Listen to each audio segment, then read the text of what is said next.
حضرت بلال بن رباح، آپ کے والد کا نام حضرت رباح تھا، حضرت بلال کے والد۔ وہ حضرت بلال ابھی بچپن میں چھوٹے سے تھے کہ والد انتقال کر گئے، یتیمی میں پرورش پائی جناب بلال نے، یتیمی میں، اور پھر دو بہنیں، ایک والدہ، ایک بھائی۔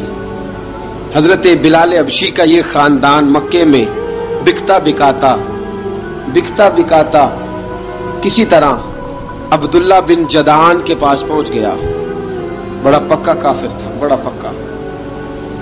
ذرا اسلام کی روشنی چمکی نہ تھوڑی سی، حضرت ابوبکر صدیق رضی اللہ تعالیٰ عنہ اس رستے سے گزرتے تھے، اس رستے میں حضرت بلال کام کاج کیا کرتے تھے، بڑے محنت، بڑے جفاکش، بڑے ہمت والے۔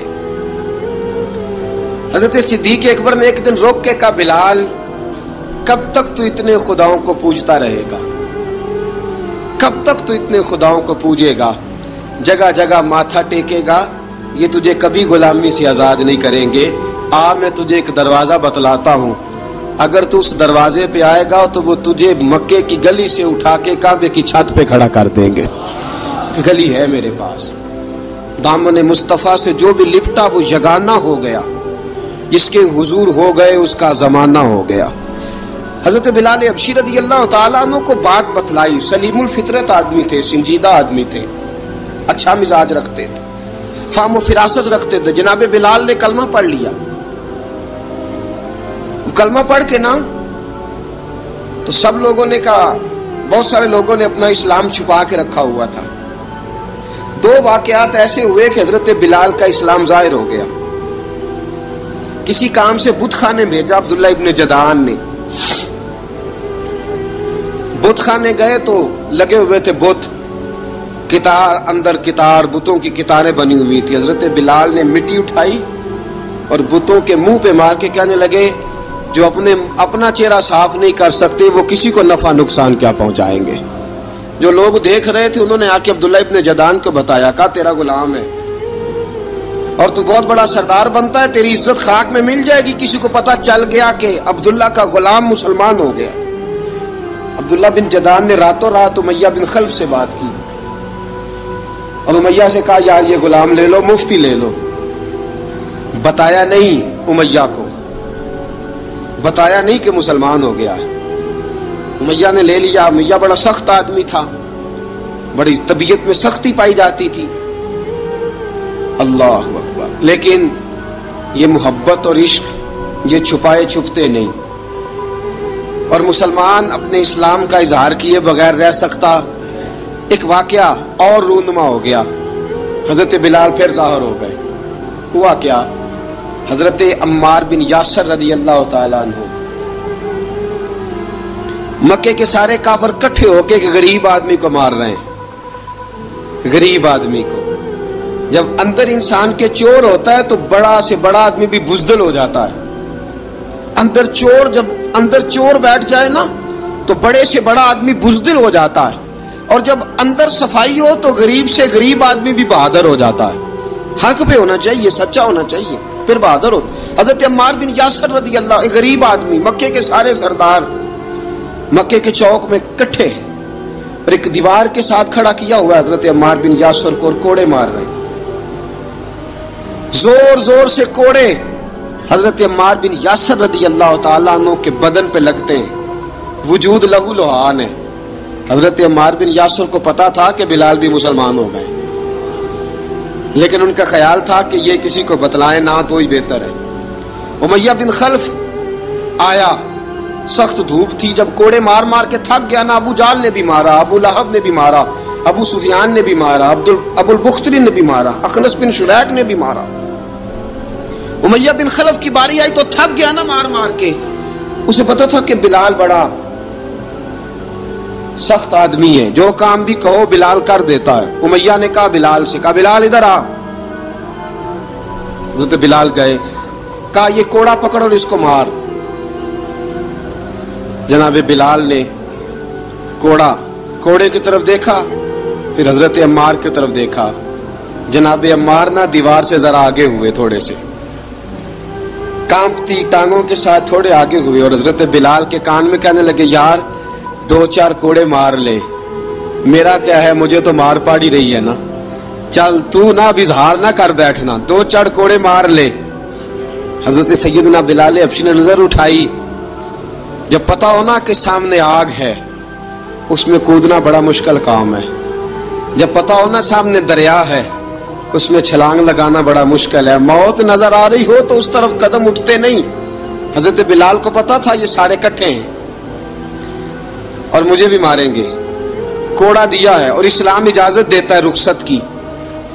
آپ کی گن پٹی پہ کسی شخص نے پسٹل رکھ دیا اور اس نے کہا کہو کہ میں کافر ہوں تو اجازت ہے، کہہ دو جان بچاؤ، اسلام اجازت دیتا ہے۔ لیکن سیدنا بلال، حضرت بلال رضی اللہ تعالیٰ عنہ، حضرت بلال حبشی رضی اللہ تعالیٰ عنہ نے حضرت عمار بن یاسر نے کہا یار تو 2-4 کوڑے مار لے لیکن اپنا آپ بچا۔ حضرت بلال کہنے لگے ٹھیک ہے، حضرت بلال کہتے ٹھیک ہے میں 2-4 کوڑے مار لیتا ہوں لیکن اپنا آپ بچا لیتا ہوں۔ اب جلدی سے امیہ بن خلف چلایا، کہنے لگا تجھے کہا کوڑا مار، پکڑ کوڑا۔ حضرت بلال نے کوڑا ہاتھ میں لیا، ایک دفعہ امیہ کی طرف دیکھا، پھر ابو جہل کی طرف دیکھا، پھر ابو لہب کی طرف دیکھا، سارے کافروں پہ نظر دوڑائی اور پھر عمار بن یاسر کی طرف دیکھا، کہا عمار تو مار کھا سکتا ہے تو میں نہیں کھا سکتا، عمار تو تیرے وجود پہ زخم لگ سکتے ہیں تو میرے پہ نہیں لگ سکتے، عمار جس خدا کا تو کلمہ پڑھتا ہے اسی کا میں پڑھتا ہوں، اور جس زلفوں کا تو قیدی ہے میں بھی اسی محمد عربی کی زلفوں کا قیدی ہوں۔ اب دیکھ ذرا مل کے مار کھانے میں کیا مزہ ہے، ذرا دیکھتے ہیں ذرا کٹھے ہو کے ظلم سہنے میں کیا لطف آتا ہے۔ حضرت سیدنا بلال حبشی نے زور زور سے کوڑا گھمایا، اعلان بغاوت ہونے لگا ہے، بلال آنے لگے ہیں میدان عمل میں۔ جناب بلال نے زور زور سے کوڑا گھمایا اور گھما کے دور پھینکا اور امیہ کی طرف دیکھ کے کہنے لگے یہ عمار اکیلا نہیں، اسے تنہا نہ سمجھنا، یہ اکیلا مار نہیں کھائے گا۔ اشہد ان لا الہ الا اللہ واشہد ان محمدن عبدہ ورسولہ، فرمایا تیاری کر کے نکلو، اب عمار اکیلا مار نہیں کھایا کرے گا، جب عمار مار کھائے گا تو اس کے ساتھ حصہ داری کرنے بلال بھی آیا کرے گا۔ حضرت بلال میدان عمل میں، اب کافروں پہ سناٹا چھا گیا۔ بلال تیری جرت، تیری یہ ہمت، تو انکار کرے، تیرا یہ چارہ، تیرے منہ سے یہ لفظ نکلے، ان الذین قالوا ربنا اللہ ثم استقاموا تتنزل علیہم الملائکہ الا تخافوا ولا تحزنوا وابشروا بالجنۃ التی کنتم توعدون۔ رب فرماتا ہے تم کہو میں نے اللہ کو مان لیا، رب کو مان کر پھر ڈٹ جانا، تمہاری دنیا مدد کرے نہ کرے اللہ تمہاری مدد کے لیے فرشتوں کا نزول فرما دے گا، لوگ مدد کرے نہ کرے اللہ کے فرشتے تمہاری مدد کریں گے۔ جناب سیدنا بلال نے اعلان کر دیا میں نہیں ماروں گا، ادھر آ ستمگر ہنر آزمائیں، تو تیر آزما ہم جگر آزمائیں، فرمایا کر لو تیاری آ جاؤ۔ اب وہ سارے نا، کیونکہ سب سے سخت مشہور تھا نا امیہ، اب سارے دیکھنے لگے امیہ کی طرف۔ امیہ کو اب اسے سمجھ نہیں آ رہی میں کیا کروں، بلال نے تو کبھی نہ کی نہیں، جو کہتے تھے کر گزرتا تھا، یہ عجیب معاملہ ہے۔ کہنے لگا بلال تجھے پتا ہے تو کیا کر رہا ہے، تو نے جذبات میں آ کے اعلان تو کر دیا، تجھے اس کا پتا ہے؟ جناب بلال حبشی رضی اللہ تعالیٰ عنہ فرمانے لگے مجھے پتا ہے تو مجھے مارے گا، مجھے پتا ہے مجھے سزائیں دے گا، مجھے سارا پتا ہے، لیکن عقل کو تنقید سے فرصت نہیں، عشق پر ایمان کی بنیاد رکھ۔ فرمایا میں نے عقل کے گھوڑے دوڑانے چھوڑ دیے ہیں، بس کلمہ جو پڑھ لیا، جب اعلان جو کر لیا ہے، جب محبت جو کی تو اب اس میں کسی قسم کی مصلحت کی اجازت نہیں۔ اقبال کہتا ہے کہ پختہ ہوتی ہے اگر مصلحت اندیش ہو عقل، عشق ہو مصلحت اندیش تو ہے خام ابھی، اور بے خطر کود پڑا آتش نمرود میں عشق، عقل تھی محو تماشائے لبے بام ابھی۔ فرمایا عقل پختہ ہوتی ہے اگر سوچا جائے، عشق کے معاملے میں سوچا جائے تو عشق کمزور ہوتا ہے، وہاں سوچنے سمجھنے کی اجازت ہوتی نہیں۔ سوچنا سمجھنا تھا کلمہ پڑھنے سے پہلے، اب تو پڑھ لیا، اب سوچنے کا نہیں، اب عمل کرنے کا وقت ہے۔ اب جناب بلال پر سختی شروع ہوئی، مارنا شروع ہوئے. کس کس انداز میں مارا؟ لوہے کی سلاخیں پہنا کر عرب کی تپتی ہوئی ریت پہ لٹا دیا. جب لوہا گرم ہوتا، سلاخیں گرم ہوتی، وہ وجود کو لگتی، پہلے خاموش رہتے.